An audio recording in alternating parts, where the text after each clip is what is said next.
Alright, so Deadpool and Wolverine has been out for about a week now. That means today I'm going to give you guys my spoiler review.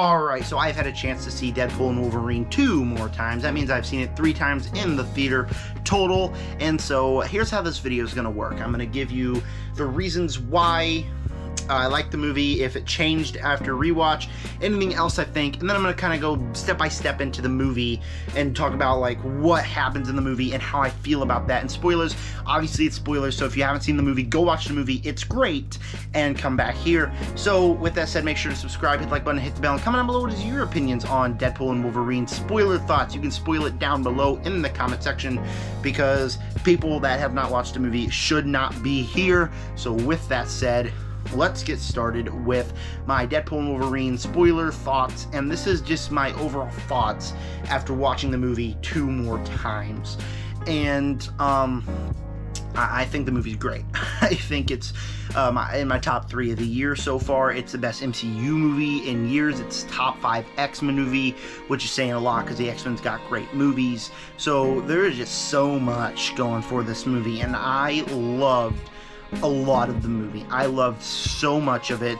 The cameos, every single one, almost had my jaw drop to the floor because the way that the movie's able to supplement the cameos in there is, it's not just cameos because we want to see cameos. It's cameos that work for the story. It's like No Way Home, to where Andrew and Toby, they were in the movie because it worked with the story, and they really work with the story here. It's great. And also the movie's just really ridiculously entertaining. I've seen it 3 times now, and after that initial first act, once we get to the middle of it, which is a road trip movie with Deadpool and Wolverine, each and every time, and I've seen it 3 times now, back to back to back, I had a ton of fun with it every single time. So it's ridiculously entertaining is what I was trying to say.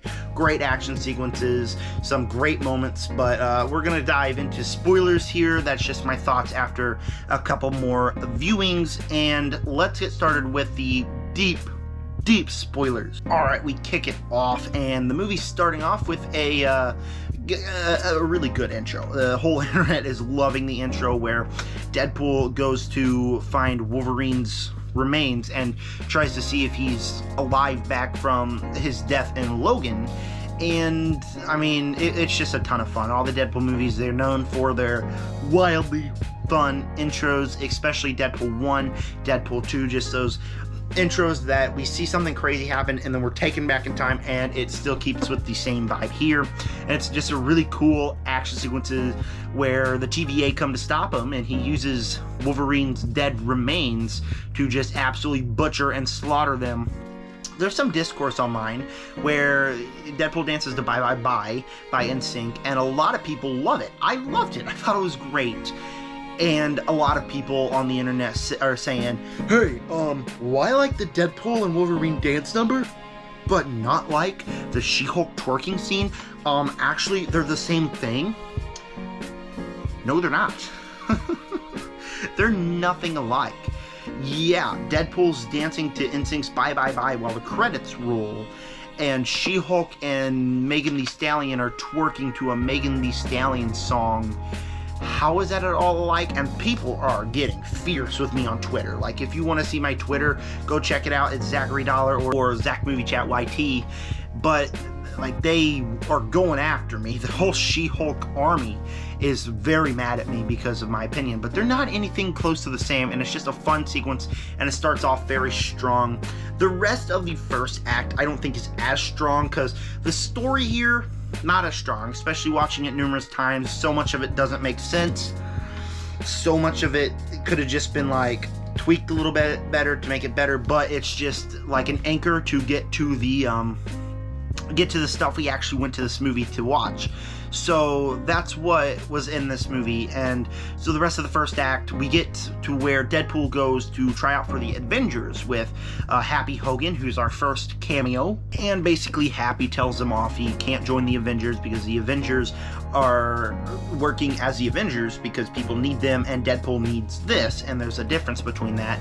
And Deadpool's character arc in this movie, not my favorite. It's actually my least favorite out of all of Deadpool's character arcs, but I still thought it was decent enough. And the scene was probably one of the best scenes where we explore this character arc of Deadpool's, because we get a couple gags about masturbating, which was it's pretty wild, I'll tell you that. It sets the tone for the humor real early on in this movie, but I think this is one of the best scenes where we dive into Deadpool's character arc. So basically Deadpool goes back to the real world. He quit being Deadpool about a couple of years later, I think 5 years later, after Deadpool 2, and he broke up with his girlfriend. I'm gonna throw it out right here. Hate that. I hate that. Some of what was such the appeal of the first Deadpool movie was that he had Vanessa, and it was a nice romance that you wanted to see work. So what do you do in the second movie? You kill off Vanessa. What do you do in the third movie? They're broke up. And I don't get the appeal there, because I feel like it's much better Wade and Vanessa are together, especially like the fact that Wade went back in time to save her life. I feel like it's pretty much impossible for them to break up after that, but man, here we are, and I don't feel like that totally works. But we have Deadpool's birthday party, there's a couple of quick gags there, and the TVA show up and whisk Deadpool away to go to the TVA, find out what they want with him. So I just feel like it's just a couple of quick gags. It's fine. It's nothing like too special. And the TVA, this is where the story gets like really messy. The first time I watched it, I was like, what are we doing here? Like, what's an anchor being? I don't think we really explored that in Loki. After I watched a couple more times, I understood the concept a little bit better. Basically, Wolverine died, so he was the anchor being to the Fox X-Men universe. Whole thing's going to the dump, and Mr. Paradox wants Deadpool to help him destroy it. And I actually do not like Paradox as a villain. I find that his motive to try to convince Deadpool to destroy his own universe beyond stupid. I don't feel like that's a sensible plan at all, but it's something that needed to happen to move the plot forward and get more to the Wolverine stuff. So it wasn't all that good. It wasn't the best stuff, plot armor that they had, but basically Deadpool's like, nah, I'm not doing this. Breaks Paradox's nose, takes one of the time jumper things, and goes through all the universes to try to find the right Wolverine to replace as an anchor beam. Obviously, it's not going to work, but it's a very fun sequence. This is where the movie really starts to turn around from being, this is a complicated first act, story's not working for me at all, to just being an absolute blast of a film, because we get so many cool Wolverine cameos. We get the X-23, I think it's X-23. I got a bunch of junk down here. Like I said, I just dropped it all. Oh, it's Weapon X. We get this guy, the tape's covering him, but we get this Wolverine thing. I'm open this. Let me open this while I'm talking. That'll be something to do, but it's basically the Wolverine in the Age of Apocalypse. So maybe in that universe, Apocalypse destroyed it or whatever. I'm thinking too much on this, but we get this one.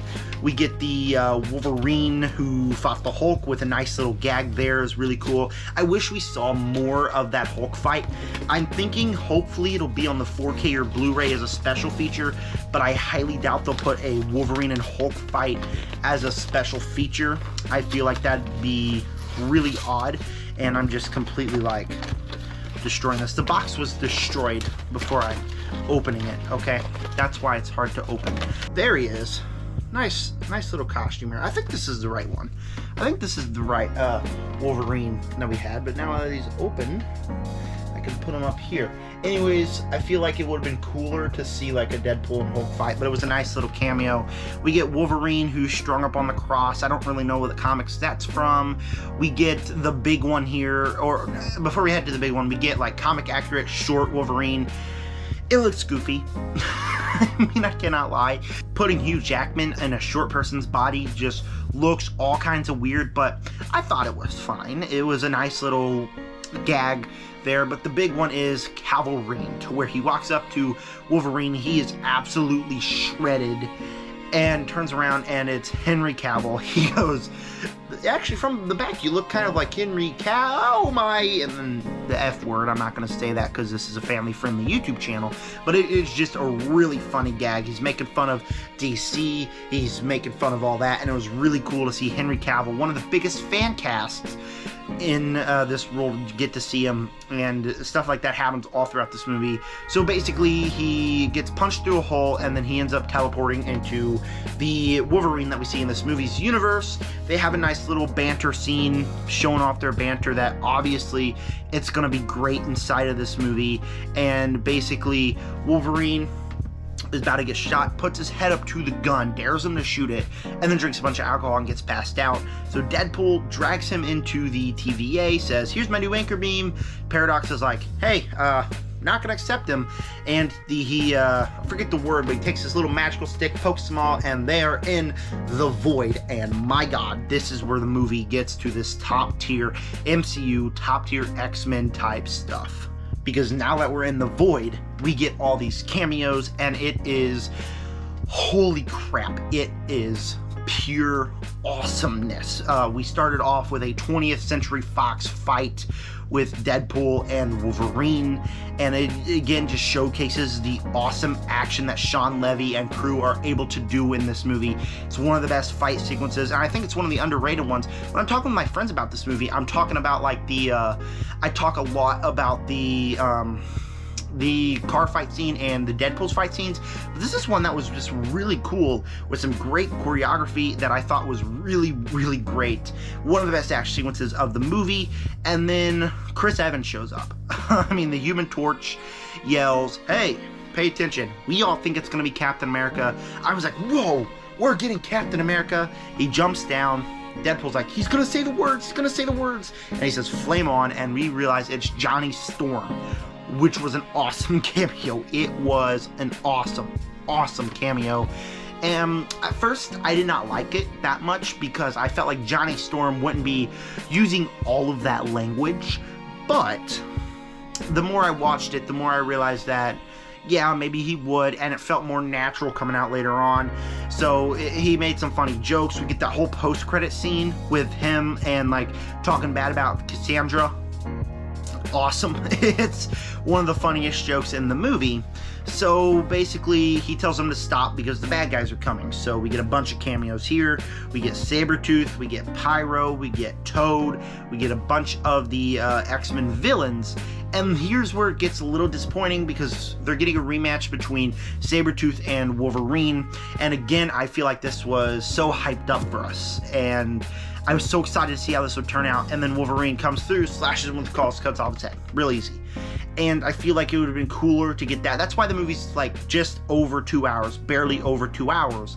And I feel like if it was done a better way, if like we saw the cool stuff, and I feel like we could get special features on that, but I don't really think it's going to be a special feature because it'll be on a Blu-ray or 4K. But, I mean, there's some fights that I really wish we had that we don't really get to have. But anyways, after he does that, Toad flicks on a magnet, picks up Wolverine, Deadpool, and whisks them off to Cassandra's lair. So they talk to Johnny Storm all the way to Cassandra's lair. He's apparently talking all this smack about Cassandra, and they get to the lair. And Deadpool, in one of the funniest jokes of the movie, tells Cassandra all the crap that Johnny has been talking about her. And my god, it is hilarious. I was dying laughing the entire time. And she just takes his skin, rips it right off right as he's trying to defend himself with some pretty bad CGI, but then we just see all the blood and guts fall to the ground, and it's actually a pretty fun scene. It's a pretty funny and cool scene, and we get to see Cassandra's powers. She's able to take her hand, shove it inside of people's heads, feel around in there in a really weird way. She's basically able to do whatever. If you want her to do something, she can do it pretty much, because she's got like a wizard ring, teleport between universes. It makes no sense, but she's performed fairly well. On about my third rewatch, I didn't like her as much because like the plot's simple. She's not as good of a villain, and she gets a little annoying sometimes, but she's still a pretty decent villain. So basically they all talk. She gets stabbed by Wolverine, And she's like, yeah, I'm pretty much invincible. Taps him out of him, and yeah, she's good. She's fine. Aliyah from, as Deadpool states very specifically, Loki Season 1, Episode 5 is starting to come, so they jump on a giant rocket boot and shoot up into the sky. This movie is a cartoon. It's something that would happen in a cartoon, and it is ridiculous. So here's where the movie fully turns into the strongest stuff, as it's a road trip movie with Deadpool and Wolverine, two charismatic actors that are hilarious on screen together. And so basically they go get something to eat. They have a funny scene there. They're walking, they meet Nice Pool, which my first two watches, not a big fan of Nice Pool. The second, the third watch, I think he gets a little bit better. He's a little more tolerable, and I realized some jokes of his are actually kind of funny. The funniest scene with him is the ending scene where he's like, I can lightly tap the fourth wall too. The Bachelor. That scene is hilarious. Or no, it was The Proposal. That scene was hilarious, and everything that happens to him in the finale is pretty funny. So yeah, and basically they get to a Honda Odyssey, which is a pretty funny sequence because Deadpool was a car salesman back in normal life, and he talks crap about the Honda Odyssey. So now that he's got to drive a Honda Odyssey, it's pretty funny, and there's a pretty funny sequence right there. So there's that. So basically they take the Honda Odyssey and they head to go find this rebellion that Johnny told them about that holds a lot of the cameos we'll get to in a minute. Before we get there, we gotta talk about the awesome car sequence because it is great. So basically they're driving, they're talking. Deadpool promised Wolverine early on in the movie that he was going to get Wolverine's universe back right, because Wolverine kind of messed it up. We'll talk about that here in a little bit, but promised him that he'd get the universe back right, and he said if, and Wolverine gets all mad and he blows up on him with this fantastic sequence inside the movie where he is just laying into Deadpool with this witty dialogue, and like it's funny. It's funny dialogue, but you're not laughing because you feel what Ryan Reynolds is feeling, and you feel what Deadpool's feeling, and you're just sitting there like, whoa, did he just go there? He did. And it ends off with Deadpool being like, I'm gonna fight you now. And they get into a big fight, and it is awesome. It's an awesome fight, awesome choreograph. Again, back to the great choreographed action. So it's just a great sequence overall. And ends with both of them passed out after getting knocked out. Deadpool's got all the seatbelts wrapped around him, and Laura, X-23, comes get the vehicle, drives him to the location of the Renegades, or not the Renegades, but the Rebellion, or whatever the movie wants to call them at this point. So basically the big cameos, part of this Rebellion, is Laura, X-23, Elektra, Blade, Gambit. Oh my god, we actually got a great live action Gambit.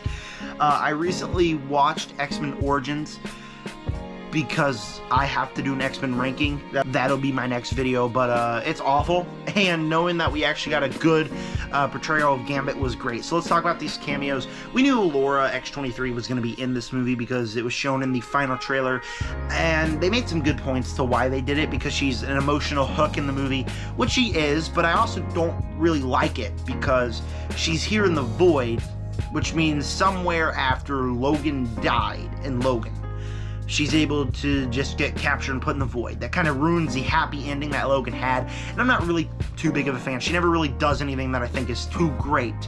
Elektra, same way. I don't really feel like anything special to her because I've never seen her movies, never felt any connection to her. Her movies are regarded as some of the worst comic book movie of all time, and so she was good in the movie, but I didn't really feel much when she first showed up.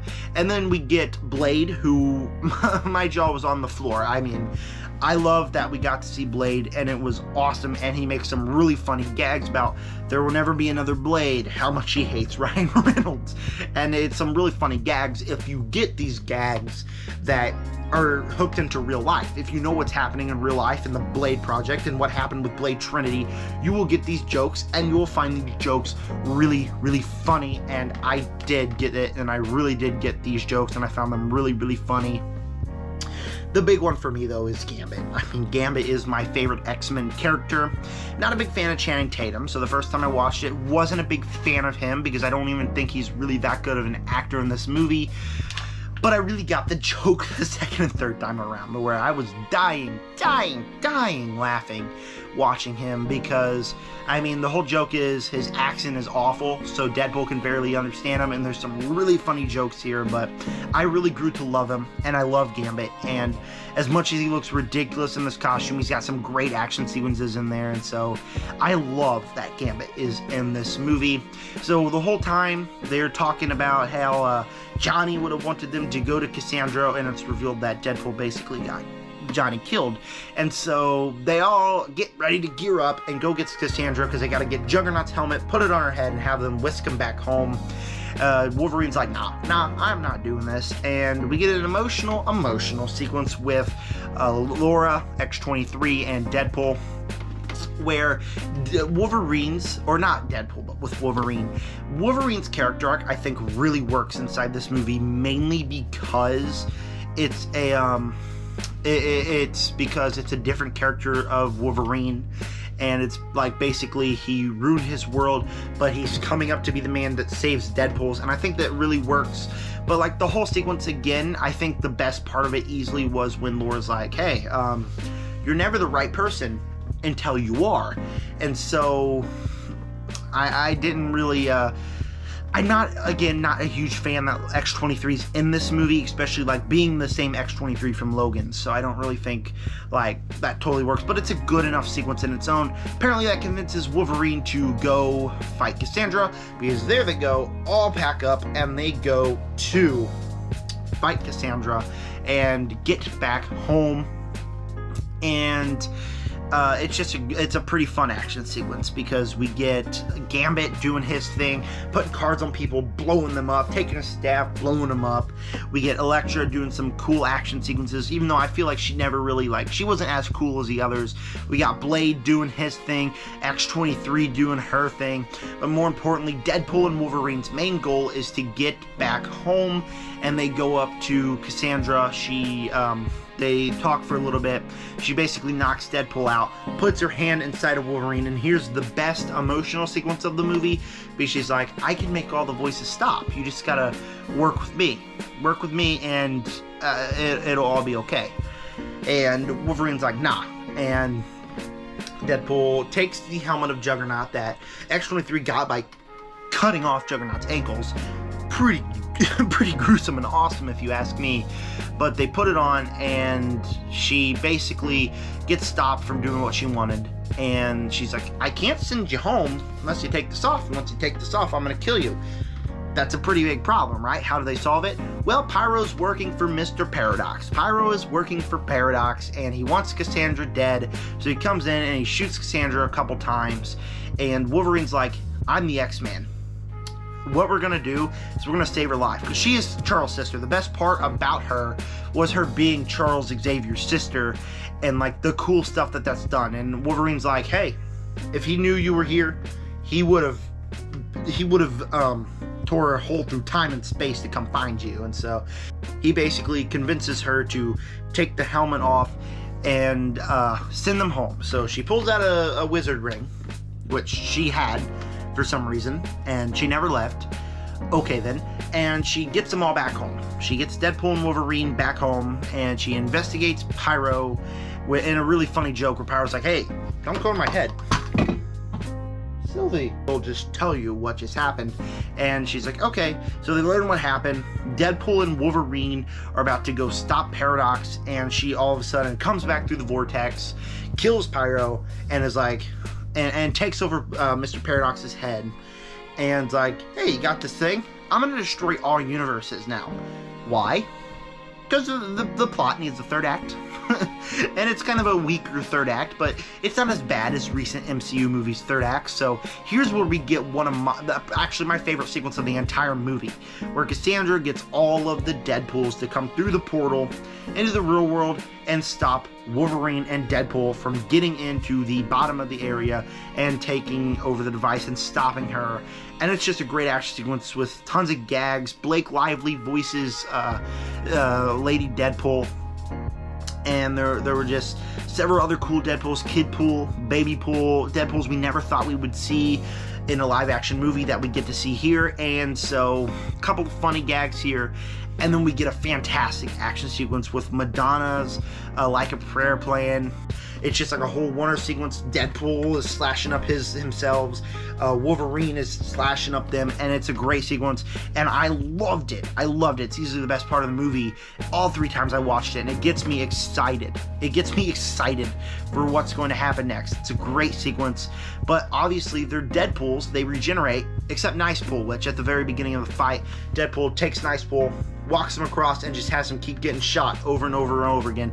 And a really funny gag for him to get those golden pistols, and it's really, really actually a funny sequence, and really made the Nicepool cameo really work for me.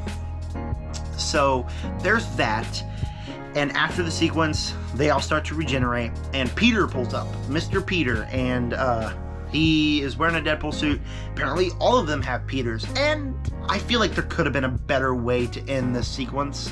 I wasn't the hugest fan of that. My cousin, who saw the movie twice when he was in town, actually, he was a huge fan of that, but I wasn't super crazy about that because it was an awesome sequence. But anyways, Deadpool and Wolverine go down. They talk to Paradox, and he's like, hey, to stop her from doing this, you guys got to go to this bridge, take these 2 things, these atoms, and explode yourselves, but you're gonna die. So they head down there. Wolverine's like, let me do it. I destroyed my universe.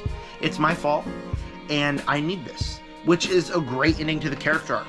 If Wolverine just died right there, sacrificed himself, I think it would have been great. And I really do think Wolverine should have died in this movie, because it would have been a great ending to the character arc. But Deadpool, for no reason at all, takes a fire extinguisher, bashes him in the head, and heads in there to do it himself. And there's like a funny gag. He's knocking on the window, like scared about dying. I 100% still think it should have been Wolverine. If Wolverine was in there and just like found a way to do it himself, died, I feel like it would have been a better ending to his character arc.